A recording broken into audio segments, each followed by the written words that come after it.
Good morning. Good morning. And here we are live on the Pastords. The Inglorious Pastords. That. Does that look dark? Oh, it got lighter there. Okay. It does look a little dark. Let me get that I wonder if thing we have down. sound today. How could we even check? I don't know. My hair looks funny. Let us know if we have sound out there. Yeah. Sound is on. It's plugged in. Okay. Sort of plugged in. Let's make All sure right. 100% there. Checking everything out. Wow, Roger. Big news. Hey, what is it, Bruce? What's the big news? We bought the farm. It actually happened. So we didn't put a proposed contract on the farm. We bought the farm. So we know how do you say it? There is a God who still does miracles. We have 48 churches that I feel like Caesar. We had 48 churches that signed off on the farm. And so now the farm is our farm, although technically it's owned by Alabama Farm Credit. We bought it. You're partners. They own You're it. partners with them. We are partners. We have stock that there now. Ah. Yeah, it's a part of getting in. You have to you put $1,000 up at closing to have stock. And I'm like, do we get a cow for that? He said, no. You get 200 shares. I'm like, okay. That's a good question, though. I mean, I can mention some countries shares would come in. Well, and livestock. It's a farm credit. We're Right. buying stock, and I'm Right. like, a cow would be good.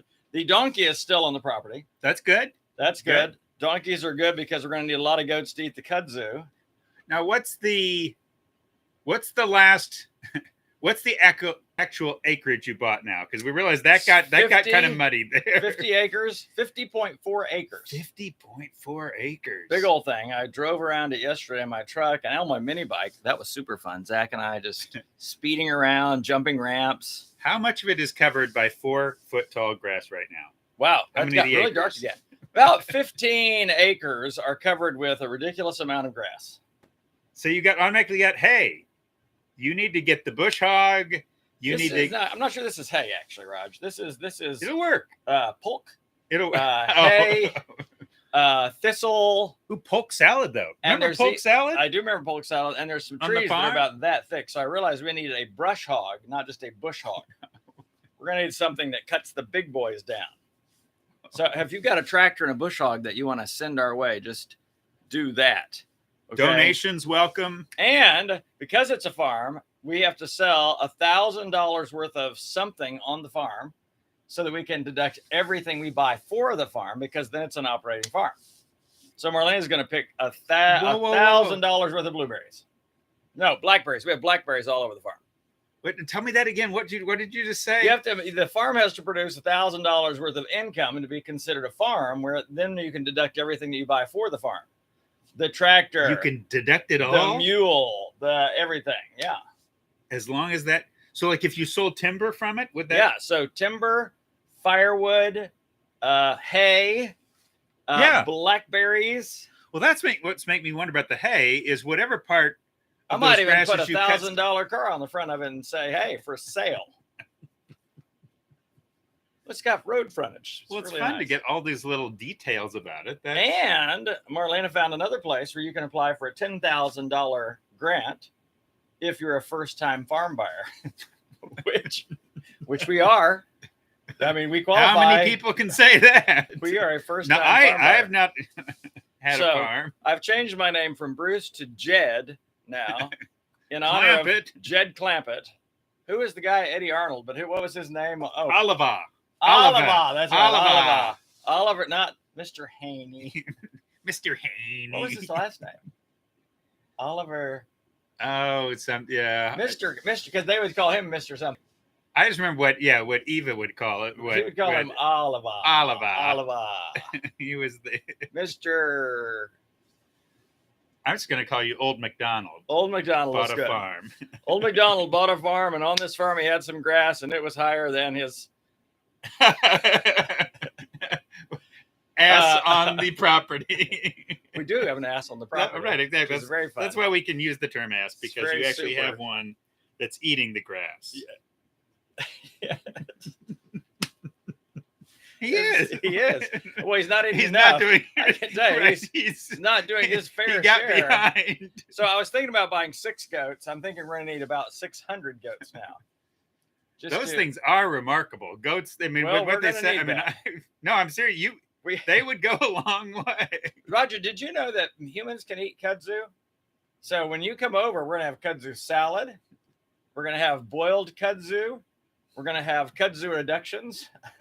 I remember when on Grandma and Grandpa's farm, you'd have the polk, and they would talk about polk salad, which just I eat almost anything, but that didn't sound. That just It's didn't a weed. seem like it Well, was real. if you don't read the book, it's a big, thick stalk. maroon stalk with these dark green leaves, and apparently you rip the leaves off there and you throw them in a salad, a little oil and vinegar. And I tried it, threw up in my mouth, and told Grandpa it was great as I shoveled it under the table. Why don't you have Grandma freeze some of this for the winter? Yeah, there you go. Frozen pulp. So if it tasted more like spinach, I would have done it. Right, I love spinach. But no. It had its own unique. Well, it tasted weedy, like weed. Tasted like a weed. Tasted like a weed. This is like what I would imagine, really what I would imagine kudzu tastes like. Right. It's apparently got magnesium in it and some other fun things. So we're going to be eating a lot of kudzu. Man, that stuff's invasive. It's all over the place. When we bought the farm in the winter, it was like over 100 days ago that we bought it. The kudzu looked dead and brown and there wasn't very much of it. Well, now the kudzu is 70 feet tall in trees. Like, I mean, it goes places. Greens up nicely.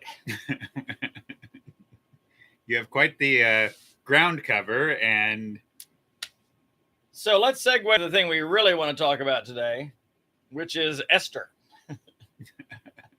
Trying to get ahead on my talk for the weekend. Oh, great. So this is another time where Bruce is using an episode as a talk building exercise. All right, so you know what I feel so used, Bruce. You know what my biggest takeaway that in Esther so far, the most quoted line is, who knows, but you were raised up for such a time as this. Mordecai speaking to Esther, you need to go before the king, risk your life. I've decided to name this king not King Artaxerxes. I'm going to name him the king that will not be bothered, because he had a law. If you come in unannounced, yeah, you're dead. Can you imagine if your boss had a thing on his office door that said, if you come in without an appointment, you'll be shot on sight? That was King Artaxerxes. He was like, you cannot, he did not want to be bothered. Although it is interesting, even if you think now, like you can't just drop by the president. I'm just going to run into the office here. Right. And in other words, if you knock on the Oval Office, right, you probably would get shot. No, that's what I'm saying. Yeah. You may be tackled before, but if they couldn't get to you and you're going into the Oval Office where you're going any place where the president is, right? And I'm just saying it's unannounced. Not going to go well. You're not on the docket. But I wonder if that's the parallel. I'm sorry. Let's just go with your parallel. Right. I'm doing work here, Raj. Oh, yeah. We're running out of time to finish your sermon. Hi, Joy. Yes, we do have sound, and we love you too. Hey, and thanks for being Joy, regular watcher of the Pastords. She may be the only one, actually. I don't know. I think Joy, I love you even probably more. Listening. Ann, are you listening? Are you out there? Yep. You and I. Because you're going to see Ann this weekend. We're hanging out weekend. this weekend. Well, I don't know that I'll get to see her. You know how it is when you have the sub, like it's like the no one's ever heard of band that leads the big band that's following. So I'm doing the talk on the first night. They're like, who's this unknown? It's really just everyone's there for. So you're the lead. So for context, Bruce is teaching. Is it the Jim's conference? Jim's conference in Holland, Michigan. He's on the docket. I'm kicking off the whole thing with a keynote on failure. Because these are the topics I get asked to talk about: depression, failure, suffering, chaos, loss. Would rather have shards of glass in my eye than live. You're really good at it. I am good. It's true. It's sad but true. But Ann Voskamp's going to be there. I hope I get a chance to meet her, because she's an extraordinary writer, and more importantly, a follower of Jesus that I think is the real thing. And no, I respect. I respect her a great deal. Read her book. Well, one of the books she's written, and have read some of her blogs and so on. You just had to say that, didn't you? I haven't read her book yet, but I'm going to read it on the plane rapidly. I've read portions of it, and Marlene and I've listened to portions of it on audio. The 1,000 blessings, yes. Gifts are By this weekend, I'll have that. I will have that down. It's about Thanksgiving, which there's you a can't. lot of Yeah. good things in that. So there's that. But back to Esther. Esther So, alert. And then, and then the other line that people most are familiar with is Esther saying, "If I perish, I perish." So I've heard talks on both of those two lines. The line, "Who knows but that you were raised up for such a time as this," and so that's easy to work with, And then there's the "if I perish, I perish." If I die, I die. Are there things that we should be willing to lay our life down? Because this was a justice issue. And part of where I'm going this weekend is, are we willing to lay down our lives on justice issues? Because she was. Yeah. Now, it directly affected her as well, but she didn't have to say anything because she hadn't to this point. No one knew that she was a Jew at this point. But you know what I thought was the coolest thing?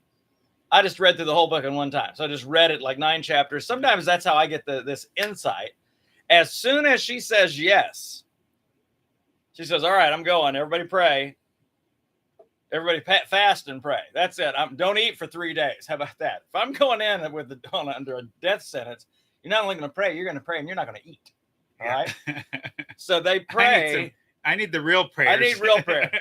I need the prayer that Jesus was talking about thousands of years from now. Right. Okay. But as soon as she says yes, God does something extraordinary. That night, King Artaxerxes couldn't sleep. Insomnia struck, oddly enough, and he got to thinking, "I can't sleep. Someone read me the Chronicles and play the fiddle for me at the same time." And so they pull out the Chronicles, and in the Chronicles they read that this guy Mordecai had saved his life. There was 2 people that were 2 of the king's men, literally, that were going to carry out an assassination attempt. And he says, "Well, what's been done to honor Mordecai? To take care of it. This guy saved the king." And they're like, "Absolutely nothing." Absolutely nothing. Absolutely nothing. You know where I was going with that. So they bring our boy Haman in, who's sort of the bad guy in the story. And antagonist. And of course, he's already got the king to sign off on a decree where all the Jews are going to be killed 11 months later. It's a very interesting thing that happened there. It's like 11 months later, they rolled the dice, literally. And it landed on the 12th month, 13th day. And they're like, "All right, that's the day we're going to kill all the Jews," which gives them a lot of time to, flee the country. Anyway, he's already set his plot in place, Right. But Esther says yes. And then God gives the king insomnia, has the Chronicles read. It's like God was whispering, "Hey, how about we read the Chronicles?" Nobody reads the Chronicles. Nobody. Roger, have you ever even read Chronicles? Here's the thing. They would be enormously helpful for me because if there was a record of being that would jog my memory on things. This is what happens when our family gets together. People chronicle things I don't remember, literally. And I make up things all the time. It's great fun. And Roger's like, "Did I really do that?" I'm like, "Oh, yeah, you did." That's if David's not there. If David's there, he's like, "No, he never did that, Bruce." I'm like, "Hey, work with me here." So it's this cool thing. And then they honor Mordecai. But it just struck me that when we say yes to something that God's inviting us into behind the scenes in ways that we don't even know, God's at work. God's creating insomnia for a king and then whispering to him, "Hey, have someone read the Chronicles." Oh, not all of them, just this one about Mordecai. It's an extraordinary story of God's, I believe, intervention in that moment. But doesn't it also speak to this thing that we've talked, that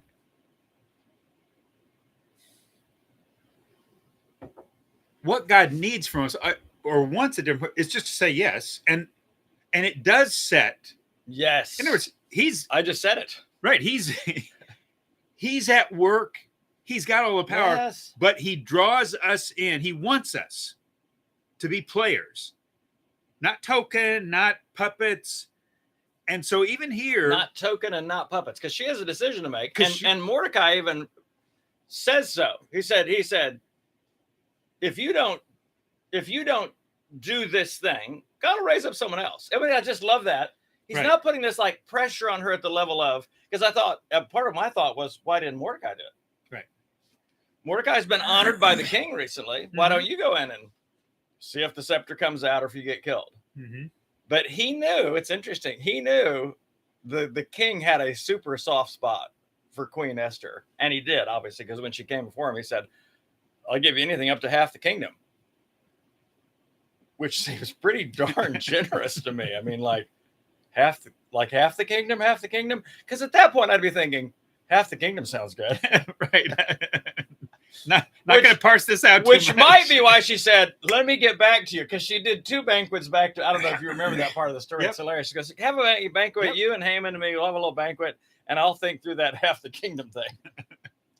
And then he goes, so they come to the banquet, and the king goes, "All right, what do you want up to half the kingdom?" She goes, "Well, let's do another banquet tomorrow." It's funny that she's in this. I don't know if she's in this space of, I got a lot of options here. But think about that though, just right there. Yeah. Think about that, because I've not thought about it before. Well, I provoke thought. That's absolutely, absolutely. But even there, isn't there a teaser to sidetrack her? She goes into the king. Yeah. I'm just saying, and he offers half the kingdom. I mean, get her done right there. Part of where I think isn't there the possible? But you just set up this actually even greater tension of to get off the mission now, because we know money talks. I mean, so you start. So in that day, he's offering just stunning amount of wealth and power. So now she's going in. She wants this thing that's related to saving the Jewish people, but she gets offered door number 2. Yeah, and she stays with door number 1. Yep. And anyway, that's great. No, that's great. But whatever the reason for 2 nights in a row. Now the other thing was King Artaxerxes was known for feasting, loved drinking and feasting and all that. Very lavish. At one point he even did a 6-month celebration. Everyone's just going to eat and drink everything that they want for 6. I can't even imagine.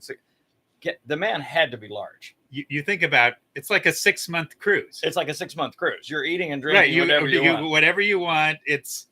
And so God does this thing, and so gives not only Esther favor at the beginning of the story, because the king was, he just, because of, I think, all the prayers and everything else, he grants her favor. But Mordecai also had his favor, because he becomes, after Haman is then executed, if you don't know the story, spoiler alert.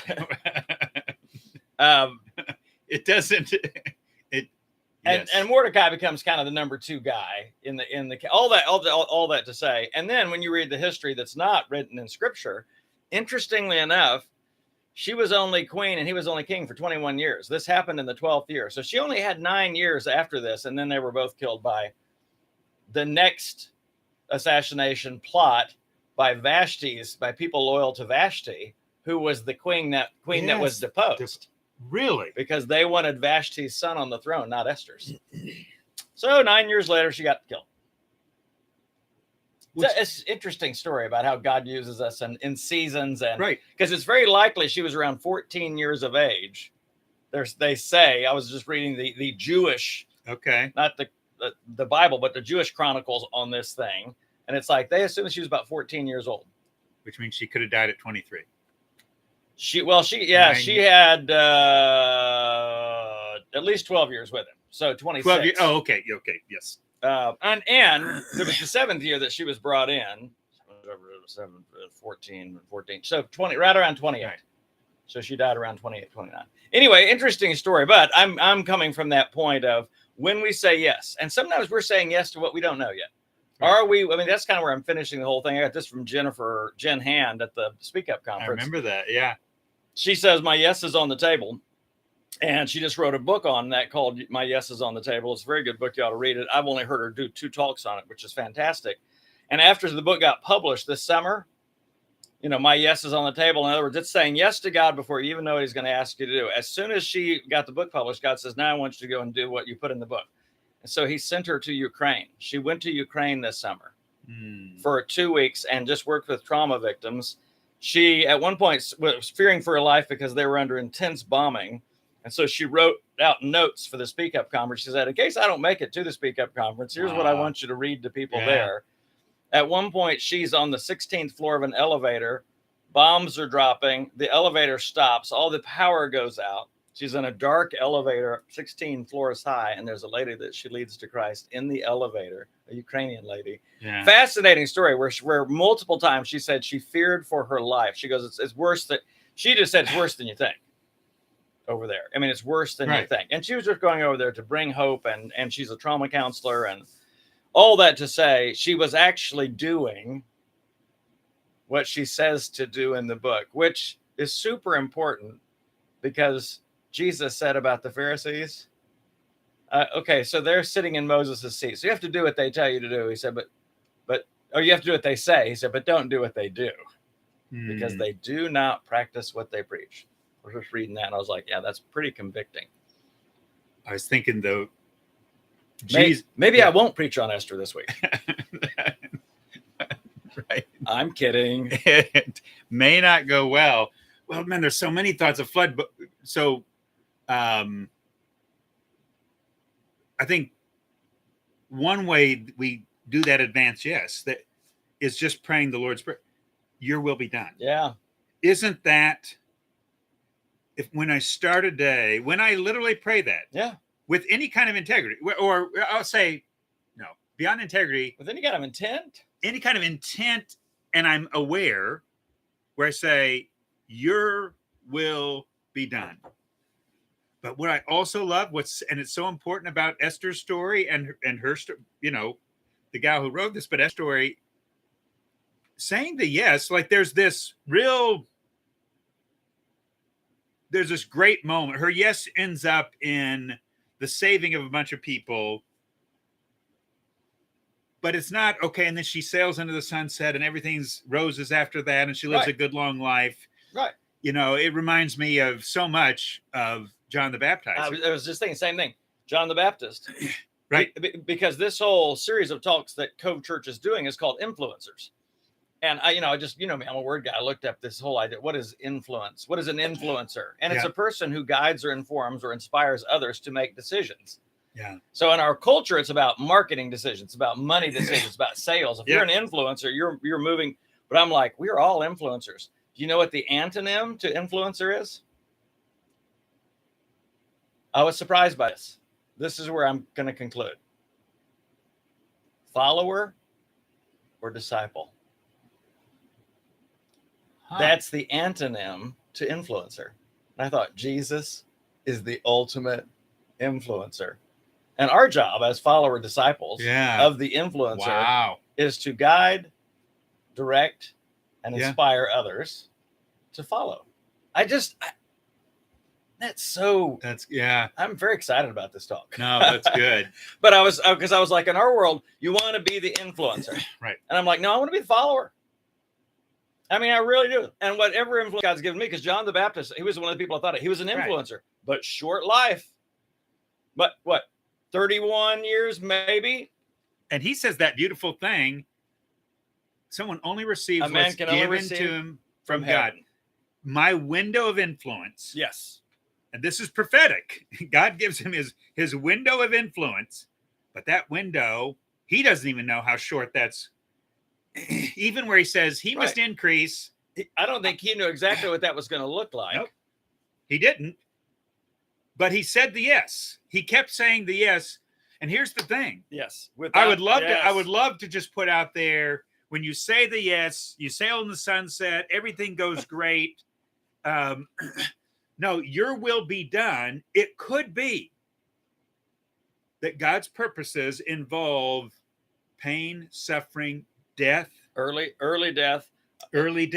It's not like if we look at, if I say yes to God, it's part of a formula for the life I want to have, or by that I mean the life that's going to go well.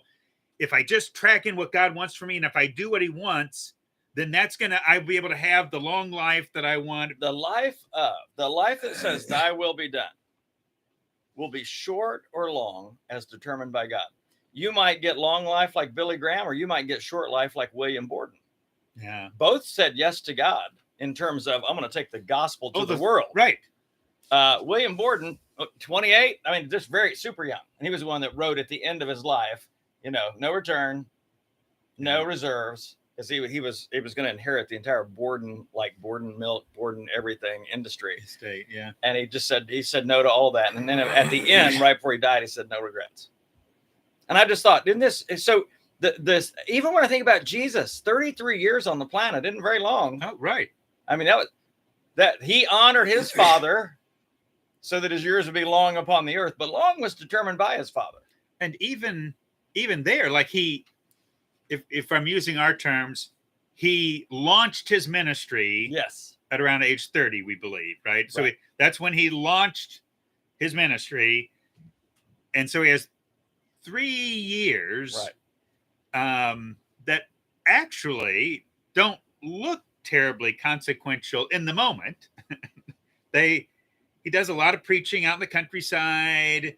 He's talking, there's some pretty large crowds, but mainly commoners and just average folk, yes, blue collar. And think about it. You've already had over 30 years of ministry. Yeah. Do you think you've accomplished as much as Jesus in 3? I don't think you can give me 300 years, because I'm closing on 30 years of ministry.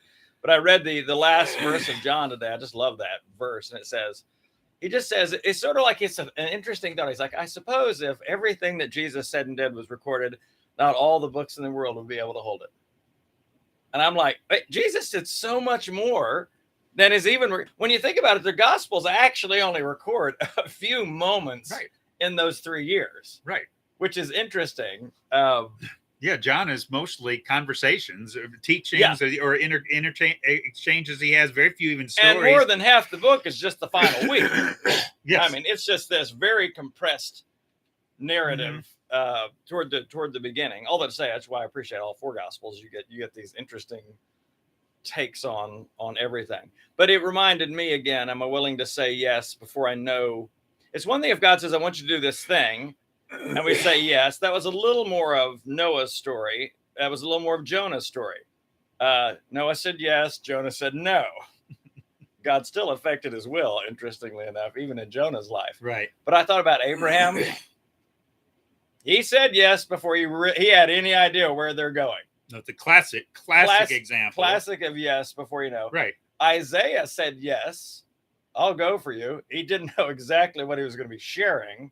Said yes. Jeremiah clearly had no idea what he was getting into when he said yes. Because at the end, I mean, several chapters in, you're like, all right, you tricked me. Right. I see what you did there. I thought it was going to be, I'm going to be the super prophet. Fair. Everyone's going to love me. So far, it's been beatings, floggings, stocks, and welts. Not good. Oh, and by the way, no one's paying any attention to me. Yep. So, yeah, that's this. Thank you all. This has been so helpful for the talk this weekend on Esther, which the book could have been called Mordecai, I suppose, too. It's just interesting how we name books. But I love the fact that a woman was named, that she was given the name. Same thing with Ruth. That's just important, I think, on multiple fronts. Right. Seems to me that Deborah should have had a book. She was remarkable. She was remarkable. No, I was coming back to that thought for a second, too, of the significance of a yes, where even come back to, again, our decisions do matter. Whatever we understand about sovereignty, and I believe God is absolutely sovereign, but this mystery of God's choosing and our choosing is always in play. And there's this part of it that once you got to hold both of those in a powerful tension without dismissing either. Yes. But this consistent word that, listen, the choices today I make matter. That saying yes in small things or large things, and we might think of it even being like a thing, like a mission. Okay. But what if it's just forgiving this person? What if it's just giving generously beyond more than what you want, giving dangerously or something, where we're facing the decision, but this beautiful word you brought up, when we say the yes, when we step into God does stuff. Yes. That's, and again, Roger, that's why sometimes we're afraid to say yes, because we're looking for, well, what is God doing right now? What have I already seen that tells me this is going to work? Right. In other words, and once it's failure analysis. Yes. What are the chances that this is actually going to work? Is this going to go well? and Esther's looking at it, and I think her analysis is, I will probably die. I think that's why she said what Right. she did. I will probably die, but I'm going to give it a whirl. Yeah. Okay, because millions of people, this could save their life. But she says yes, literally putting her life on the line. I can think of a few times I've put my reputation on the line, multiple times where I've put like money on the line. Never put my life on the line. She puts her life on the line, and then God goes to work. I just love that. Yeah. Wow. Oh, Esther, watch this. King's not going to sleep a wink tonight. And he doesn't. Get the Chronicles. Nobody gets the Chronicles. You think about, my mind is going to the yeses. I think of the yes of Mary. Oh, Jesus' yeah. mother. Also in that 14-year-old Yeah. age group, very young. And she gets to say, be it to me. She has her yes. So be it. Yes. Is it this? Yeah. It's, and now what you look at what's on the line there, what she's got to contemplate, because her mind's got to start. This is, how do I explain this to my mother? If you do failure analysis on that one, you're going to say no every time. It's like, first of all, you're likely to lose Joseph. And we already know that if an angel doesn't intervene, she does lose Joseph. And loses her life. Reputation. Her life's on the line at the stoning level. There's. You're exactly right. And here's the thing. Again, I love to think what Mary might have assumed. My assumption if I marry is you're going to share this with Joseph. It's just important. That's just an important detail. I'm thinking, certainly God, if he can send an angel to me, can send one to Joe. It's just right over there. You can just run over there. Let's knock that out. And it would have been helpful if you'd actually had the conversation with him first. Makes mine a little bit easier. Yep, because then he has to go through the whole thing of, I think I'm going to have to let her go. Turmoil, this anguished turmoil. See, so when we do the song edition, we're going to do one whole season of songs. We're going to do the Beatles song, or Paul McCartney, Let It Be. Yeah. Mother Mary Comes to Me, Let It Be. It's a very interesting song. Right. And it is this Thy Will Be Done. It's a Thy Will Be Done song. Who knew that 60s rock could have some cool stuff in relation to something his mother said. I was hearing something on that. Anyway, it could be. That would be a fascinating, very interesting song to work into the mix for the music season. But this word you've been hitting home too again, where the yes involves trust. The yes not knowing. Every now and then, Jesus would say where it's going. To Paul, he'd say, I've called you. Oh, and by the way, you're going to have floggings and there's going to be whatever, this suffering and all kinds of. So sometimes there's, okay, this is what the yes is. But so often Jesus is simply asking, trust me, even when you think about the disciples, follow me. They have no idea where that's going to take them. No idea where that's going. Right. There's this part that may be very... Well, they obviously thought it was going to bring a certain amount of honor to them, because the first thing they're like, well, who's going to be the greatest? I mean, they're just immediately on that track. Right.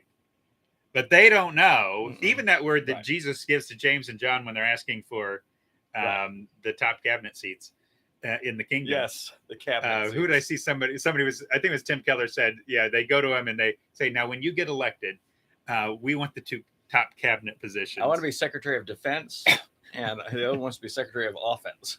I want to take out those Samaritans. Yeah, they did. But Jesus does say, yeah, you're going to drink the cup. Can you drink the cup? And they're, oh, yes, of course we can. Not knowing what they were saying. Yep. Their yes was on the table. But their yes was on the table. Yeah. And they stayed with it. And that was... That's another thing. That's the whole thing. That's a different talk. But there is that thing of having the yes on the table, then finding out the mission, going in the mission, getting into the mission. The mission's getting harder and harder, and this temptation to go, yeah, that's a hard no now. Take that. Can I? That yes, I'm gonna take that back. We're gonna make this I'm gonna put my probably on the table. And isn't that maybe part of what when the Jesus Bible talks perseverance? It's keeping the yes. When you realize the yes is going to cost me some things I didn't realize. Will my yes stay on the table? And one thing I thought we should probably, an answer we should probably never give God is maybe. That seems to fall in the Laodicean camp. I'd rather hear a yes or a no than a maybe. I'd rather be hot or cold, right? Than lukewarm. Or the maybe is let me know exactly a trial run. A trial run. Let's experiment with this thing. See how it goes. Yeah, because there's certain things now I can buy, but I've got like 48 hours. I can decide. You know, we have these moments where, whether it's a car purchase, certain kinds of purchases, you have this. I know recently, Joy and I, the home equity loan, but now we signed this contract, but we had like 48 hours, maybe 72. Yeah, I think there's 3 days. So we went on the yes, but they give us this 3. Don't we want that with God? Maybe sometimes. I just want to see how this works out. I realized I just made a few days ago, this last week, our family's been trying to get together in North Carolina, and I had gotten a rental on Emerald Isle, but it had this. I had 48 hours, and actually in that case, I decided 24 hours in,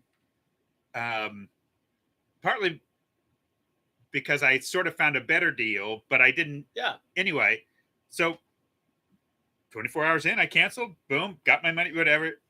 And give me 3 days. Give me 3 days, Lord. Give and me that's 3 right. That's days what we want to decide. Yeah. And then I can assess: am I comfortable with what I'm getting here?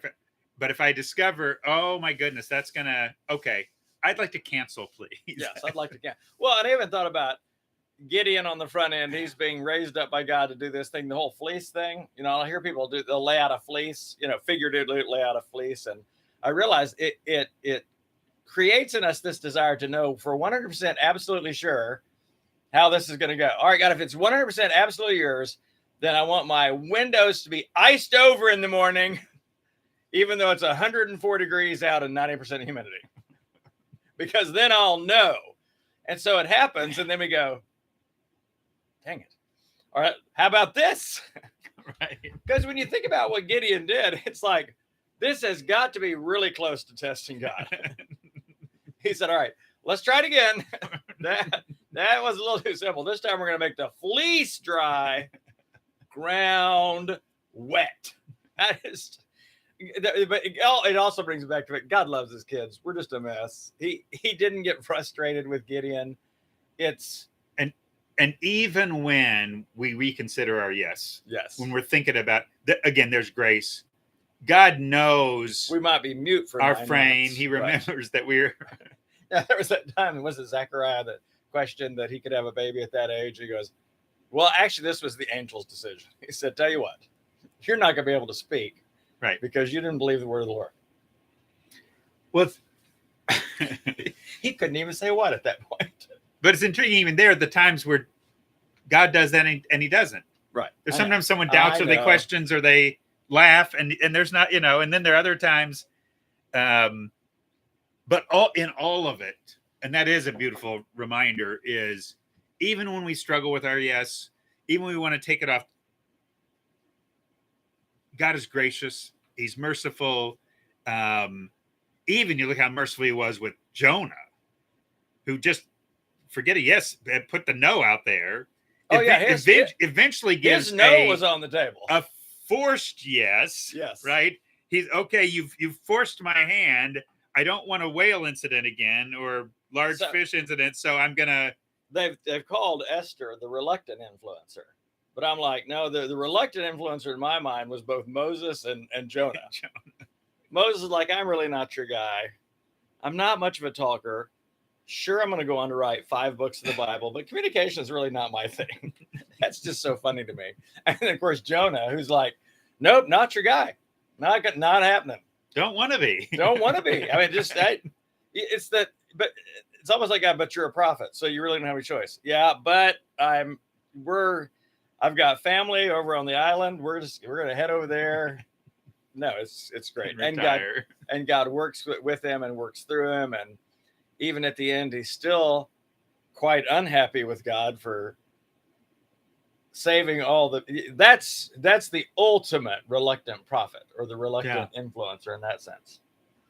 Or maybe there's a better word for that. Because he wasn't reluctant. He was rebellious. Oh, resistant. He's the resistant influencer. Not, right. It's not. But isn't that great? Hasn't God used me in spite of myself when I said no? Oh, gosh. Yes. And I said no. It's confusing when you say yes right after I say no. This may be, probably said the word yes in this episode. No. This is the yes episode. This is the yes episode. So we can. Yep. Yep. All the ways we say yes. Yes. Yes, sir. Yep. Gonna do it. Yeah. Right. Right on. Okay. Consider it done. Will do. Yeah, that's one of my favorite. Will do, though, is one of those, it's kind of a might. Will do. Am doing is better. Doing it now. Right. It's like someone asks you to pray for them. I don't wait to pray for them. I do it right then. because otherwise I'm going to forget. I'm going to settle in. I will pray for you. Well, it doesn't work for me. It might work for others because they have a much more structured prayer life. But I'm like, no, I got to pray right now, right this minute. Otherwise I'll forget. Not good. I think sometimes we find ourselves scrambling for a final word or but I think about the yes. And again, I just come back to this